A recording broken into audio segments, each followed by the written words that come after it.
푸틴에 대한 가장 노골적인 비판가다. 나발리는 생전에 인권 변호사로 활동하며 푸틴 대통령뿐 아니라 그 주변 측근들의 비리를 잇따라 공개해 반향을 일으켰습니다. 2021년에는 러시아 겔렌지크에 대규모 휴양시설인 푸틴의 비밀 궁전이 있다고 폭로하기도 했습니다.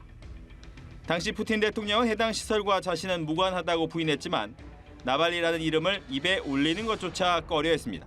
이후 나발리를 베를린의 환자 등으로 칭하며 강한 불쾌감을 드러내기도 했습니다.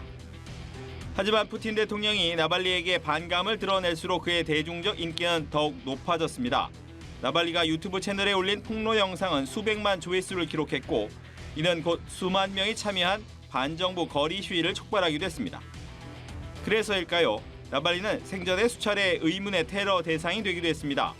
2017년 모스크바에서 괴한이 뿌린 약물에 심각한 눈 손상을 입었고 2020년엔 비행기 안에서 독극물 중독 증세를 보이며 쓰러져 또 한 번 죽음의 고비를 넘겼습니다. 이후 교도소에 수감된 뒤 횡령과 법정 모독, 극단주의 활동 선동 등의 혐의로 총 30년 이상의 징역형을 살게 됐는데 그를 향한 대중적 지지는 꺾이지 않았습니다. 그러던 중 지난 16일 나발리가 돌연 옥중 사망하자 사망 원인을 둘러싸고 각종 의문이 제기되기 시작했습니다. 바이든 미국 대통령은 공개적으로 푸틴과 그의 깡패들이 벌인 일이라고 주장하기도 했습니다. 이후 러시아는 물론 전 세계적으로 나발리에 대한 추모 열기도 더욱 뜨거워지고 있습니다. 나발리의 생전 발언도 화제인데요. 나발리는 과거 외신으로부터 암살 가능성에 대한 질문을 받자 그만큼 우리가 강하다는 뜻이라며 우리는 그 힘을 사용해야 하고 또 포기하지 말아야 한다고 강조했습니다. 최고 권력자에 맞서다 짧은 생을 마감한 나발리. 죽음 이후에도 계속되고 있는 그를 향한 지지세가 향후 러시아 권력 지형에 어떤 영향을 미치게 될지 주목됩니다. 가수 방시리 씨에게 노래를 부르는 일은 삶의 원동력이자 이유였습니다. 가수가 되기 위해 고등학교를 졸업한 직후 곧바로 미 8군 부대에서 노래를 시작했습니다. 이후 직접 서울 시스터즈를 결성했고 타이틀곡이었던 첫차로 일약 스타덤에 오르며 당대 최고의 인기 스타로 등극했습니다. 하지만 몇 년 후 멤버들의 탈퇴로 서울 시스터즈는 해체해야만 했는데요. 그때도 방시리 씨는 꿈을 포기하지 않았습니다.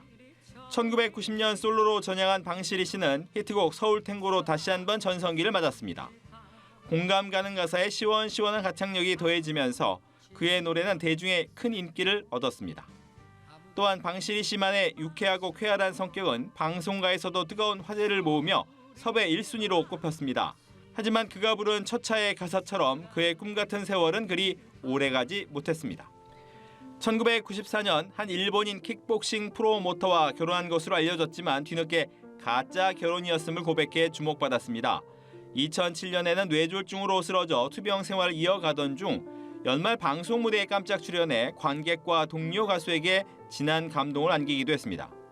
하지만 무대로 다시 돌아오겠다는 그의 바람은 끝내 이루어지지 못했습니다. 17년간의 긴 투병 생활 끝에 결국 하늘로 떠난 고인, 그를 추억하는 동료 가수들의 안타까운 추모도 주목받고 있습니다. 방시리가 가는 곳마다 웃음소리가 터져 나왔다. 평소 고인과 절친했던 가수 현당 씨는 방시리 씨를 이렇게 추억했습니다. 그리고 생전에 집안을 일으켜 세운 효녀였다고 기억했는데요.